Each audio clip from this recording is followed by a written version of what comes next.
दोस्तों नमस्कार। मैं राजेश मुजफ्फरपुर सराय यूट्यूब चैनल में आप सभी का स्वागत है। अगर आप चैनल पर नए हैं तो चैनल को सब्सक्राइब जरूर करें और वीडियो को लाइक करें, शेयर करें, कमेंट करें। आज हम बात करने जा रहे हैं दलित समाज के पहले ग्रेजुएट व्यक्ति, क्रांतिकारी दलित नेता आर श्रीनिवासन।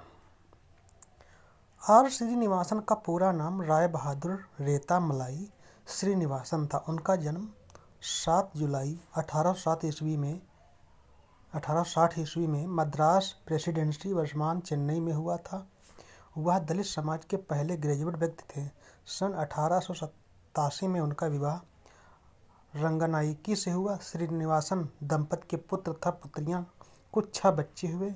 वह अपने कई क्षेत्रों में प्रथम रहे, जैसे कॉलेज की शिक्षा पाने वाले, मद्रास के प्रथम द्रविड़ शिक्षा के बाद विदेश में सरकारी सेवा करने वाले, अपने वर्ग के प्रथम व्यक्ति। उस समय दलितों की जो दयनीय स्थिति थी उसके विरुद्ध उन्होंने आवाज़ उठाई और इस संबंध में 1895 में एक प्रतिनिधि मंडल के साथ वायसराय से मिले।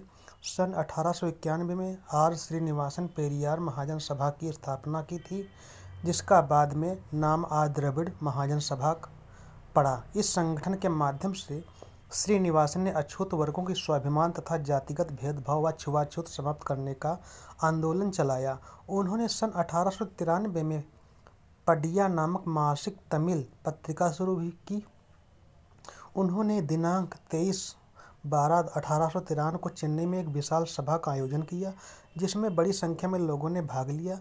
जब लॉर्ड एग्लिगन वायसराय दिनांक 6 दिसंबर 1895 को चेन्नई पहुंचे, श्रीनिवासन के नेतृत्व में पेरियार महाजन सभा की ओर से वायसराय का भव्य स्वागत करने का निर्णय लिया।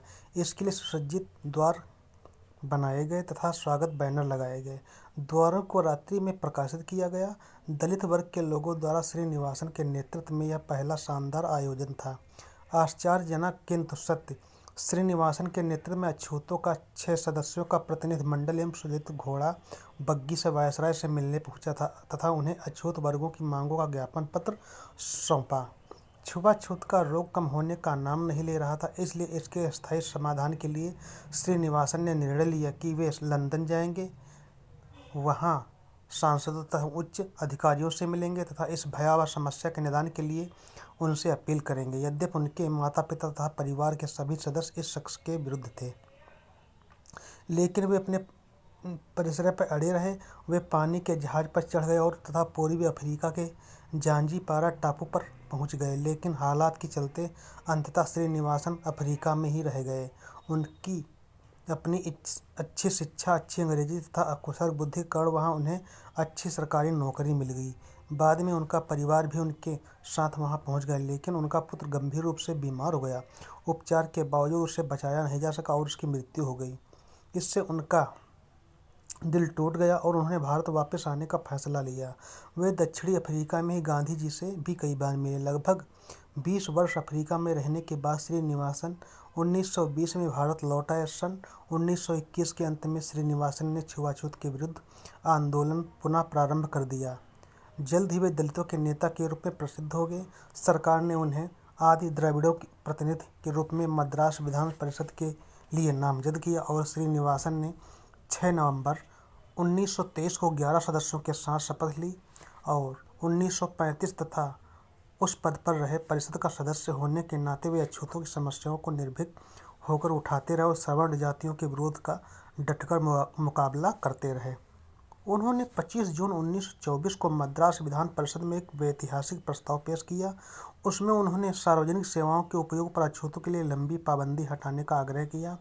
उन्होंने प्रस्ताव पर अपने जोरदार विचार रखे, जिस पर उनका प्रस्ताव परिषद ने स्वीकार कर लिया। 25 सितंबर 1924 को सरकारी गजट द्वारा सभी विभागों के लिए आदेश जारी कर दिया गया। इसके अनुसार अछूतों द्वारा सड़क, कुओं, जलाशय, बाजार, सरकारी कार्यालय, न्यायालय तथा डाकखाने सहित सभी सार्वजनिक सेवाओं के उपयोग संबंधी सभी किस्म की पाबंदियां हटा दी गई।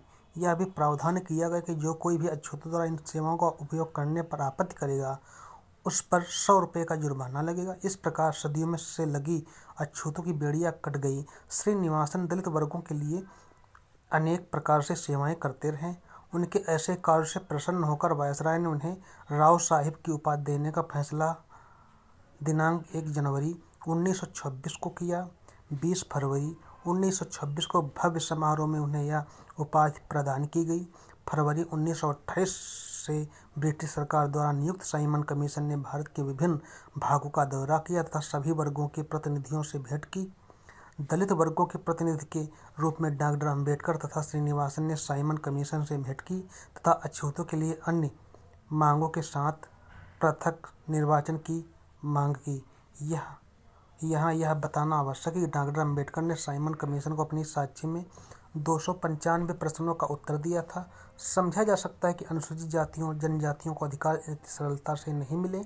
श्रीनिवासन ने 1927 में शिक्षा के प्रचार प्रसार तथा छात्रों के कल्याण के लिए डिप्रेस्ड क्लासेस एजुकेशन सोसाइटी की स्थापना की।